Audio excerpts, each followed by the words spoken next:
Hey, we are in Kerala today to ride these two beautiful BMW motorcycles. This, it's the F900XR, this, it's the 850GS, and both of these have been slightly updated very recently. Now we're going to be riding the F900 on the tarmac, whereas we're going to be riding the GS on an off-road trail that's been prepared for us. We're gonna first start with the F900. Hi, my name is Dhruv Paliwal, you're watching autoX, and today we're going to be riding these two BMW motorcycles. The day started with the F900XR.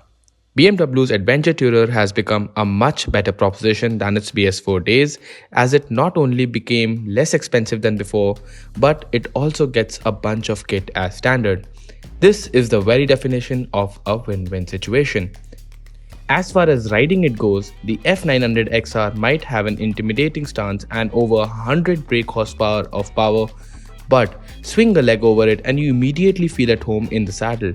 For a 5 feet 7 inch adult like me, the bars fell to hand pretty easily. The upper body was comfortably upright, the knees locked well into the tank, and the pegs were slightly rear set to offer a whiff of sportiness.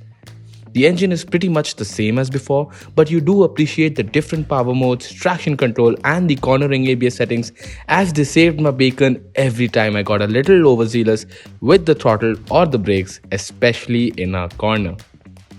Half a day of riding on narrow mountain roads in Kerala, and we got to sample a couple of different types of tarmac. On smooth roads, you start reaching the upper end of the performance bracket very quickly. The XR has always been billed as a friendly bike to ride, and it shows. On broken tarmac, the XR has the capacity to swallow small to mid-level bumps, but the bigger ones do filter through.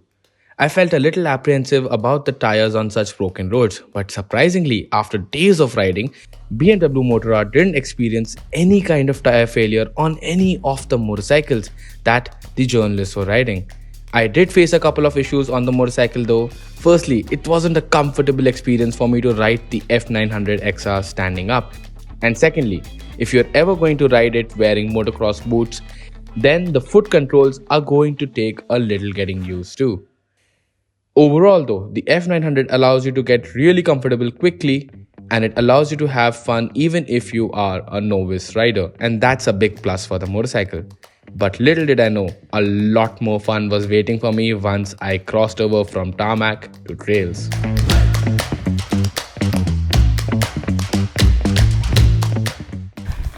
Alright, if you're wondering why I'm walking, that's because I've left the XR at base camp, and as you can see, this is off-road territory. And what do I have here? 1250GS. Nope, sorry. What? That's not your bike. What? Mine. You're going to be riding that today.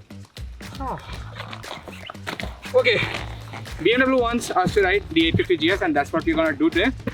So let's get started.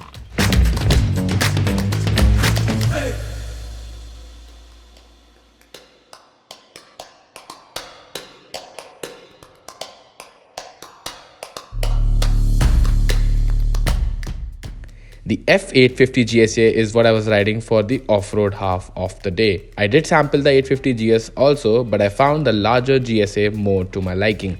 The standing up experience from the F900XR was fresh in my mind, so initially I rode the GSA while sitting down. While a lot of my colleagues experienced stalling their motorcycles on the off-road section, I'm relieved to say that's a problem I did not encounter. I was able to hold the GSA right at the point where the engine would cut out without going any lower. The off-road section was a set of different obstacles marked easy, medium and hard.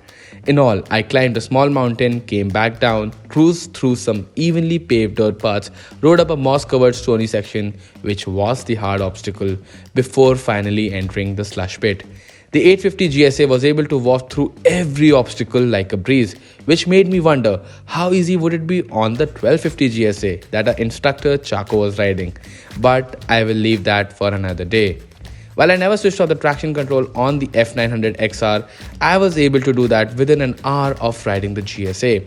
On loose surfaces, the GSA allows you to be playful.